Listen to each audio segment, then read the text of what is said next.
Hi, welcome back to my channel. ಎಲ್ಲರೂ ಹೇಗಿದ್ದೀರಾ?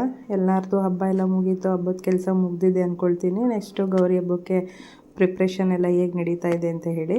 ಹಾಗೆಯೇ ಇವತ್ತಿನ ಲಾಗ್ ನಂದು ಅಡುಗೆ ಮುಂದೆಗಡೆ ಬಾಗಿಲದು ಹೊಸ್ಲು ಹೋಗಿತ್ತು. ಹಾಗೆಯೇ ದೇವ್ರ ಮನೆ ಬಾಗಿಲು ಕೂಡ ಪೂರ್ತಿ ಹಾಳಾಗಿತ್ತು. ಆಗಲೇ ಒಂದು 13 ವರ್ಷ ಆಗಿತ್ತು, ಸ್ವಲ್ಪ ಹಾಳಾಗಿತ್ತು. ಹಾಗಾಗಿ ಅದನ್ನು ಚೈನ್ ಮಾಡಿಸೋಣ ಅಂತೇಳಿ ಚೈನ್ ಮಾಡಿಸ್ತಾ ಇದ್ದೀವಿ. ವರಮಹಾಲಕ್ಷ್ಮಿ ಹಬ್ಬಕ್ಕೆ ಮುಂಚೆನೇ ನಾವು ಕಾರ್ಪೆಂಟ್ರಿಗೆ ಬರೋಕ್ಕೆ ಹೇಳಿದ್ವಿ, ಬಟ್ ಅವರಿಗೆ ಕೆಲಸ ಇದೆ ಅಂತ ಹೇಳಿ ಬಂದಿರಲಿಲ್ಲ. ಸಣ್ಣ ಪುಟ್ಟ ಕೆಲಸ ಅಂದರೆ ಬರೋದಿಲ್ವಲ್ಲ, ಹಾಗಾಗಿ ಸ್ವಲ್ಪ ಡಿಲೇ ಮಾಡಿದ್ರು ಅಂದ್ಕೊತೀನಿ.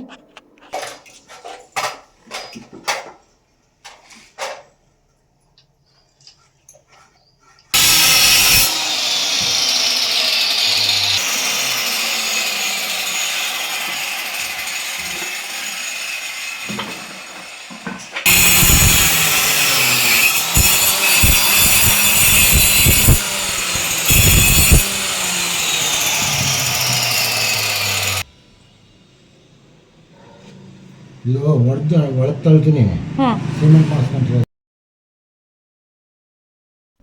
ಮರ ಕೂಡ ಅವರೇ ತೊಗೊಂಡು ಬಂದಿದ್ದರು. ಮರ ಇದು ಬೇವಿನ ಮರ ಅಂತೆ, ಬೇವಿನ ಮರ ಹಾಕ್ಬೇಕಂತೆ ಹೊಸ್ಲಿಗೆಲ್ಲ, ತುಂಬ ಒಳ್ಳೆಯದಂತೆ.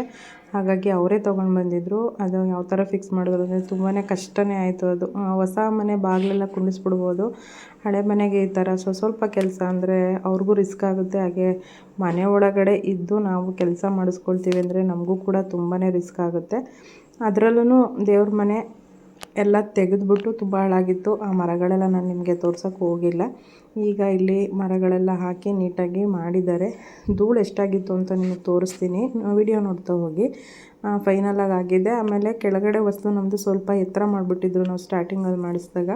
ನಾನು ಅಷ್ಟೊಂದು ಎತ್ತರ ಬೇಡ, ಕಾಲು ಸ್ವಲ್ಪ ಎತ್ತಿ ಇಡಬೇಕಾಗುತ್ತೆ, ಆ ಥರ ಮಾಡಿಬಿಟ್ಟಿದ್ರು. ಅದಕ್ಕೆ ಈಗ ಮೇಲೆ ಸ್ವಲ್ಪ ಕ್ಲೋಸ್ ಮಾಡಿಸಿ ಕೆಳಗಡೆ ಸ್ವಲ್ಪ ಡೌನ್ ಮಾಡಿಸ್ಬಿಟ್ಟು ಹೊಸ್ಲು ಬರೋ ಥರ ಮಾಡಿಸಿದ್ದೀನಿ. ನೋಡ್ತಾ ಇರ್ಬೋದು ಧೂಳು ಎಷ್ಟಾಗಿದೆ ಅಂತ. ನನಗೆ ಹಬ್ಬ ಆದಮೇಲೆ ಈ ಥರ ಕೆಲ್ಸಕ್ಕೆ ಬಂದಿದ್ದು ತುಂಬಾ ಬೇಜಾರಾಗೋಯಿತು.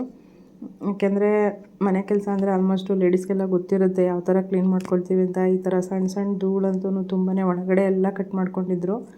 ಹಾಗಾಗಿ ಸ್ವಲ್ಪ ಬೇಜಾರೇ ಆಯಿತು. ಕಾರ್ಪೆಂಟ್ರ್ ಹೇಳ್ತಾಯಿದ್ರು, ನೀವು ದೇವ್ರ ಮನೆ ಮಾಡಿರೋದು ಸ್ವಲ್ಪ ಮೇಲೆ ಸ್ವಲ್ಪ 4.25 ಬಂದಿದೆ, ಕೆಳಗಡೆ 4 ಬಂದಿದೆ ಅಂತ ಹೇಳ್ತಿದ್ರು. ಹಾಗಾಗಿ ಸ್ವಲ್ಪ ಮರನ ಕಟ್ ಮಾಡ್ಕೋಬೇಕು ದೇವ್ರ ಮನೆ ಬಾಗಿಲದು ಅಂತ ಹೇಳಿ ಸ್ವಲ್ಪ ಕಟ್ ಮಾಡಿಕೊಂಡ್ರು. ಮನೆಯವರು ನಿಂತ್ಕೊಂಡು ಮಾಡಿಸೋಷ್ಟು ಅವ್ರಿಗೆ ಟೈಮ್ ಇರಲಿಲ್ಲ, ಯಾಕಂದರೆ ಡ್ಯೂಟಿಗೆ ಹೋಗಬೇಕಿತ್ತು, ಅಂಗಡಿನ ಐಟಮ್ ಕೊಡಬೇಕಿತ್ತು. ಹಾಗಾಗಿ ಸ್ವಲ್ಪ ನೋಡ್ಕೊಳಕ್ಕಾಗಲಿಲ್ಲ. ಹಾಗೆ ಮಧ್ಯಾಹ್ನ ಇಲ್ಲಿ ಊಟ ಮಾಡೋದಕ್ಕೆ ಸ್ವಲ್ಪ ಕಸನ ಗುಡಿಸ್ಕೊಂಬಿಡೋಣ ಅಂತ ಹೇಳಿ ಗುಡಿಸ್ಕೊಳ್ತಾ ಇದ್ದೀನಿ. ತುಂಬಾ ಗಲೀಜಾಗಿತ್ತು. ಹಾಗಾಗಿ ಊಟ ಮಾಡೋದಕ್ಕೆ ಒಂದು ಸ್ವಲ್ಪ ಸ್ಪೇಸ್ ಬೇಕಲ್ಲ, ಹಾಗಾಗಿ ಸ್ವಲ್ಪ ಕ್ಲೀನ್ ಮಾಡ್ಕೊಳ್ಳೋಣ ಅಂತ ಮಾಡಿಕೊಂಡೆ. ಸೈಡಲ್ಲಿ ಸ್ವಲ್ಪ ಗೋಡೆನ ಹೊಡೆದು ವಸ್ತುನ ಕೂಡಿಸಿದ್ದಾರೆ. ಅದು ಡೋರು ನೀಟಾಗಿ ಕುತ್ಕೊಳ್ಳುತ್ತಾ ಇಲ್ವ ಅಂತ ಚೆಕ್ ಮಾಡ್ತಿದ್ದಾರೆ. ತುಂಬಾ ಕೆಲಸ ನಡೀತು ಪಾಪ ಅವ್ರಿಗೂ, ಚೆನ್ನಾಗಿ ಮಾಡಿಕೊಟ್ಟಿದ್ದಾರೆ.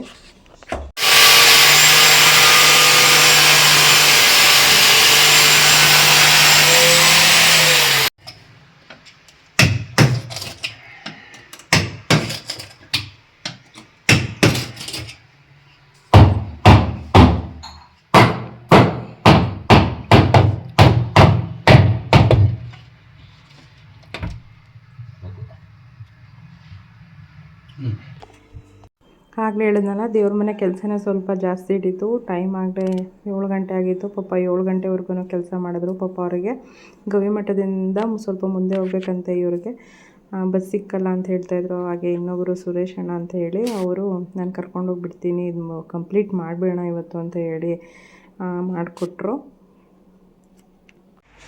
ಒಂದು ಕಡೆ ಬಾಗಿಲು ಕೂತ್ಕೊಂಡ್ರೆ ಇನ್ನೊಂದು ಕಡೆ ಬಾಗಿಲು ಕೂತ್ಕೊಳ್ತಾ ಇರಲಿಲ್ಲ. ಹಾಗೂ ಸ್ವಲ್ಪ ಡೋರಿಂದ ಸ್ವಲ್ಪ ಲೆಂತಿನ ಒಂದು ಸ್ವಲ್ಪ ಕಟ್ ಮಾಡಿದ್ರು, ಅಂದರೆ ಅಗಲ ಸ್ವಲ್ಪ ಜಾಸ್ತಿ ಇದೆ ಅಂತ ಹೇಳಿ ಸ್ವಲ್ಪ ಕಟ್ ಮಾಡಿ ಫಿಕ್ಸ್ನ ಮಾಡ್ತಾಯಿದ್ದಾರೆ. ಫೈನಲಾಗಿ ಸಣ್ಣ ಪುಟ್ಟ ಇದ್ದಿದ್ದ ಕೆಲಸಗಳೆಲ್ಲ ಮುಗೀತು. ಕಾರ್ಪೆಂಟ್ರ್ ಕೆಲಸ ಅದೆಲ್ಲ ಆದಮೇಲೆ ಮನೆ ಹೆಂಗಪ್ಪ ಕ್ಲೀನ್ ಮಾಡ್ಕೊಳ್ಳೋದು ಅಂದ್ಕೊಂಡೆ. ನೀವು ನೋಡ್ಬೋದು ಅಷ್ಟೊಂದೇನು ಗಲೀಜಾಗಿಲ್ಲ ಅಂತ. ನೋಡ್ತಾಯಿರಿ ಯಾವ ಥರ ಇದೆ ಅಂತ. ಹೆಜ್ಜೆಗಳೆಲ್ಲ ಹಂಗೆ ಇದೆ. ನಿಮಗೆ ವೀಡಿಯೋಗೋಸ್ಕರ ಇದನ್ನು ತೋರಿಸ್ತಾ ಇದ್ದೀನಿ. ಒಂದು 3 ಇಂಚ್ ಏನೋ ಧೂಳು ನಿಂತಿತ್ತು, ಸಿಕ್ಕಾಪಟ್ಟೆ ಸಣ್ಣ ಸಣ್ಣ ಧೂಳು. ಇದಂತೂ ನಂಗೆ ದೊಡ್ಡ ತಲೆನೋವಾಗ್ಬಿಟ್ಟಿತ್ತು. ಯಾವ ಥರನಪ್ಪ ಕ್ಲೀನ್ ಮಾಡೋದು ಅಂತ ಯೋಚನೆ ಮಾಡ್ತಾಯಿದ್ದೀನಿ. ತುಂಬಾ ರಿಸ್ಕೇ ಅನ್ನಿಸ್ತು. ಹಾಗೆಯೇ ಮನೆ ಒಳಗಡೆ ಇದ್ದು ಕೆಲಸ ಮಾಡಿಸ್ಕೊಳ್ಳೋದಿದೆಯಲ್ಲ, ಫ್ಯಾಮಿಲಿ ಸಂಸಾರ ಸಾಮಾನುಗಳು ಅವೆಲ್ಲ ಇದ್ದು ಕೆಲಸ ಮಾಡಿಸ್ಕೊಳ್ಳೋದಿದೆಯಲ್ಲ, ಬಟ್ ಅದಂತೂ ತುಂಬಾ ಕಷ್ಟ. ನಮಗಿದು 2ನೇ ಸಲ ಎಕ್ಸ್ಪೀರಿಯೆನ್ಸ್ ಆಗಿರೋದು. ಮನೆ ಖಾಲಿ ಇದ್ದು ಹೊಸ ಮನೆ ಆ ಥರ ಎಲ್ಲ ಮಾಡಿಸ್ಕೊಂಡ್ರೆ ಬಟ್ ಏನು ಅಷ್ಟೊಂದು ನಮಗೆ ರಿಸ್ಕ್ ಅನಿಸಲ್ಲ. ಮನೆ ಒಳಗಡೆ ಇದ್ದು ಈ ಥರ ಕೆಲಸ ಮಾಡಿಸ್ಕೊಳ್ಳೋದಂತೂ ತುಂಬಾ ತಲೆನೋವಿನ ಕೆಲಸ. ಕ್ಲೀನಿಂಗು ಅಷ್ಟೇ, ಯಾಕಂದರೆ ಮೊನ್ನೆ ಎಲ್ಲ ಕ್ಲೀನ್ ಮಾಡ್ಕೊಂಡಿದ್ದೀವಿ, ಮತ್ತೆ ಕ್ಲೀನ್ ಮಾಡಬೇಕಲ್ಲ ಅನ್ನೋದೊಂದು ಬೇಜಾರು ಅಷ್ಟೇ.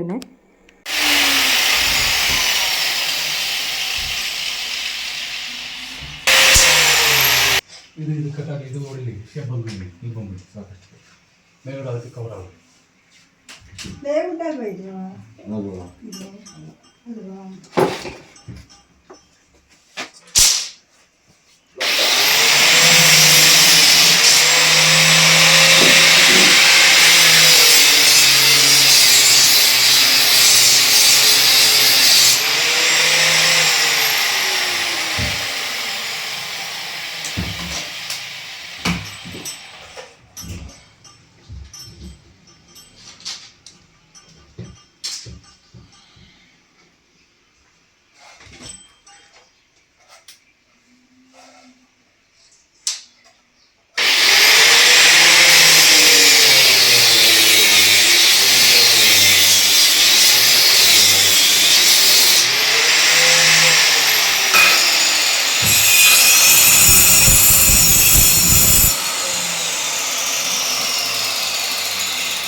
ನೀವು ನೋಡ್ತಾ ಹೋಗ್ಬೋದು ನೋಡಿ ಯಾವ ಥರ ಧೂಳಿದೆ ಅಂತ.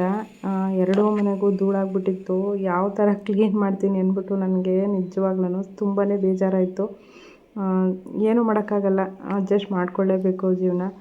ಆದ್ರೂ ಕ್ಲೀನ್ ಮಾಡ್ಕೊಳ್ಳೋಣ ಅಂತ ಹೇಳಿ ಎಲ್ಲ ಕೆಲಸ ಎಲ್ಲ ಮುಗೀತು, ಕಾರ್ಪೆಂಟ್ರ್ ಕೆಲಸ. ಈಗ ಅದೆಲ್ಲ ಮುಗಿದ್ಮೇಲೆ ಮೇಲೂ ಸ್ವಲ್ಪ ಕಿಟಕಿಗಳದ್ದು ಗಾಜೆಲ್ಲ ಹಾಳಾಗಿತ್ತು, ಅದು ಕೂಡ ಮೇಲ್ಗಡೆ ಎಲ್ಲ ಹೊಸ್ದಾಗಿ ಹಾಕ್ಸಿದ್ದೀವಿ. ಅಲ್ಲಿ ಹೋಗಿ ವಿಡಿಯೋ ಮಾಡೋಷ್ಟು ಪೇಷನ್ಸು ಕೂಡ ನನಗಿರಲಿಲ್ಲ. ಅವರೆಲ್ಲ ಕೆಲಸ ಮುಗಿಸ್ಕೊಟ್ಟು ಹೋದರು. ಈಗ ದೇವ್ರ ಮನೆಯಲ್ಲಿ ಒಂದು ಸ್ವಲ್ಪ ಧೂಳು ಏನಿದೆ ಅದನ್ನು ಮಾತ್ರ ಕ್ಲೀನ್ ಮಾಡಿಕೊಡಪ್ಪ ಅಂತ ಕೇಳಿ ಹೇಳಿದೆ ನನ್ನ ಮಗನಿಗೆ. ನನ್ನ ಮಗ ಅದಕ್ಕೆ ಸುಮಾರಾಗಿ ಅಲ್ಲೇನಿದೆ ಚಿಕ್ಕ ಬ್ರಷ್ ತೊಗೊಂಡು ಅದನ್ನು ಸ್ವಲ್ಪ ಕ್ಲೀನ್ ಮಾಡಿಬಿಡು ಅಂತ ಹೇಳಿದ್ದಕ್ಕೆ ಅವನು ಕ್ಲೀನ್ ಮಾಡಿಕೊಡ್ತಾ ಇದ್ದಾನೆ. ತುಂಬ ಅಂದರೆ ತುಂಬಾ ಧೂಳಾಗ್ಬಿಟ್ಟಿತ್ತು. ಡಾಲೆಲ್ಲ ತೆಗೆದು ಸ್ವಲ್ಪ ಸಜ್ಜೆ ಮೇಲೆಲ್ಲ ಕ್ಲೀನ್ ಮಾಡಿ ಕೊಟ್ಬಿಡು, ಮಿಕ್ಕಿದ್ದು ಈ ಕಡೆ ಎಲ್ಲ ನಾನು ಮಾಡ್ಕೊಳ್ತೀನಿ ಅಂತ ಹೇಳಿದೆ. ಅದಕ್ಕೆ ಎಲ್ಲ ಮಾಡಿಕೊಡ್ತಾ ಇದ್ದಾನೆ. ನನಗೆ ಕ್ಲೀನ್ ಮಾಡ್ಬೇಕಾದ್ರೆ ನನಗೆ ಅನ್ನಿಸ್ತು ಎಲ್ಲೋ ವರಮಹಾಲಕ್ಷ್ಮಿ ಹಬ್ಬಕ್ಕೆ ನೀಟಾಗಿ ಕ್ಲೀನ್ ಮಾಡಿರಲಿಲ್ಲ ನಾನು ಅನಿಸುತ್ತೆ. ಅದಕ್ಕೋಸ್ಕರ ಈ ಥರ ಡಬಲ್ ಕೆಲಸ ಆಯ್ತೇನೋ ಅನ್ನಿಸ್ತಾಯಿತ್ತು. ಸಖತ್ತು ಬೇಜಾರಾಯಿತು ನನಗಂತೂ. ಮೂಡು ಫುಲ್ ಆಫ್ ಆಗಿಬಿಡ್ತು. ಯಾಕೆಂದರೆ ಆ ಧೂಳು ಅದೆಲ್ಲ ನೋಡಿಬಿಟ್ಟು ನನಗೆ ಸಿಕ್ಕಾಪಟ್ಟೆ ಬೇಜಾರಾಯಿತು. ಮುಂಚೆನೇ ಬಂದಿದ್ದರೆ ನಾವು ನೀಟಾಗಿ ಕ್ಲೀನ್ ಮಾಡ್ಕೊಂಬಿಡ್ಬೋದಿತ್ತಲ್ಲಪ್ಪ. ಹಾಗೆಯೇ ಪೈಂಟ್ ಮಾಡಿಸ್ಬೇಕು ಅಂತ ಪ್ಲ್ಯಾನಲ್ಲೂ ಇತ್ತು. ಅವರೆಲ್ಲ ಬಂದು ಮಾಡಿಕೊಟ್ಟೋದ್ರೆ ಮಾಡ್ಕೊಂಬಿಡೋಣ ಅಂತ ಹೇಳಿ, ಬಟ್ ಅದಾಗಲಿಲ್ಲ. ಏನಕ್ಕೆ ಅಂತ ಗೊತ್ತಿಲ್ಲ. ನಾವು ಅಂದ್ಕೊಂಡಿದ್ದು ಏನೂ ಆಗೋಲ್ಲ ಅಂತಾರಲ್ಲ, ಅದು ಮಾತ್ರ ನಿಜ. ನನ್ನ ಲೈಫಲ್ಲಂತೂ ಜಾಸ್ತಿ ಆ ಥರ ಅನ್ನಿಸ್ತಾ ಇರುತ್ತೆ. ನಾವೇನೋ ಅಂದ್ಕೊಂಡಿರ್ತೀವಿ ಅದೇನೋ ಆಗಿರುತ್ತೆ. ಹಾಗಾಗಿ ಏನೂ ಅಂದ್ಕೊಳ್ಳೇಬಾರ್ದು ಜೀವನದಲ್ಲಿ ಅನ್ನಿಸ್ಬಿಡುತ್ತೆ ಒಂದೊಂದು ಸಲ. ನಾವು ಕ್ಲೀನ್ ಮಾಡೋಕ್ಕೆ ಟೈಮ್ ಹಿಡಿದಿದ್ದು 7:30 ಸುಮಾರು 10:30, 11 ಗಂಟೆವರೆಗೂ ನಾವು ಕ್ಲೀನ್ ಮಾಡ್ಕೊಳ್ತಾನೆ ಇದ್ದೀವಿ. ಫೈನಲಾಗಿ ಡೋರೆಲ್ಲ ರೆಡಿಯಾಗಿದೆ, ನೀವು ನೋಡ್ತಾ ಹೋಗ್ಬೋದು. ಹಾಗೆ ದೇವ್ರ ಮನೆ ಅಂತೂ ನೀವು ನೋಡಿಬಿಟ್ರೆ ನಿಜವಾಗ್ಲೂ ನೀವೇ ಬೇಜಾರು ಮಾಡ್ಕೊಂಬಿಡ್ತೀರ. ಈ ಥರ ಇದೆಯಾ, ಈ ರೇಂಜ್ಗೆ ಆಗಿದೆಯಾ ಅಂತ. ಹಾಗಾಗಿ ಅಲ್ಲಿ ತೋರಿಸ್ತಾ ಹೋಗ್ತೀನಿ. ಲಾಸ್ಟಲ್ಲಿ ನೋಡ್ತಾ ಇದ್ದೀರಾ ಅಂದ್ಕೊಳ್ತೀನಿ ಯಾವ ರೇಂಜ್ಗೆ ಆಗಿದೆ, ಇದು ಯಾವ ಥರ ಕ್ಲೀನ್ ಮಾಡಬೇಕು ನಾನು ಅಂತ. ನಿಜ ನನಗೆ ತುಂಬಾ ಬೇಜಾರಾಯಿತು. ಬಟ್ ಏನೂ ಮಾಡೋಕ್ಕಾಗಲ್ಲ, ಕ್ಲೀನ್ ಮಾಡ್ಕೊಳ್ಳೇಬೇಕು. ಅನ್ಎಕ್ಸ್ಪೆಕ್ಟೆಡಾಗಿ ಮುಂಚೆನೇ ಮಾಡಿಸ್ಕೋಬೇಕಾಗಿತ್ತು ನಾವು, ಬಟ್ ಅದಾಗಲಿಲ್ಲ. ಇದು ಅಡುಗೆ ದೇವ್ರ ಮನೆ ಹೀಗಿದೆ ಅಂದರೆ ಇನ್ನು ಹಾಲು ರೂಮು ಯಾವ ರೇಂಜಿಗೆ ಆಗಿತ್ತು ಅಡುಗೆ ಮನೆ ಅನ್ನೋದನ್ನು ಯೋಚನೆ ಮಾಡಿ. ಅಡುಗೆ ಮನೆಯೂ ಅಷ್ಟೇ, ನಾನು ಪಾತ್ರೆ ಎಲ್ಲ ತಿರ್ಗಾ ಎಲ್ಲ ತೊಳ್ಕೊಂಡಿದ್ದಾಯಿತು. ಊಟ ಮಾಡೋ ಪಾತ್ರೆನೇ ಫಸ್ಟು ತೊಳ್ಕೊಂಡಿದ್ದೆ, ಯಾಕೆಂದರೆ ತುಂಬಾ ಧೂಳು ಬಿದ್ದಿತ್ತು ಅದ್ರ ಮೇಲೆ. ಹಾಗಾಗಿ ಅಡುಗೆ ಮಾಡೋ ಪಾತ್ರೆ ಎಲ್ಲ ತೊಳ್ಕೊಂಡಿದ್ದೀನಿ. ಫೈನಲಾಗಿ ಎಲ್ಲ ಕ್ಲೀನ್ ಆಯಿತು, ಹಾಲು ರೂಮು ಅಡುಗೆ ಮನೆ. ಈ ವಿಡಿಯೋ ಇವತ್ತಿಗೆ ಇಲ್ಲಿಗೆ ಎಂಡ್ ಮಾಡ್ತಾಯಿದ್ದೀನಿ. ಮತ್ತೊಂದು ಒಳ್ಳೆ ವಿಡಿಯೋ ಜೊತೆ ನಾನು ನಿಮ್ಮನ್ನ ಭೇಟಿ ಆಗ್ತೀನಿ. ನಗ್ತಾಯಿರಿ, ನಗಿಸ್ತಾಯಿರಿ. Thank you for watching. Thank you so much.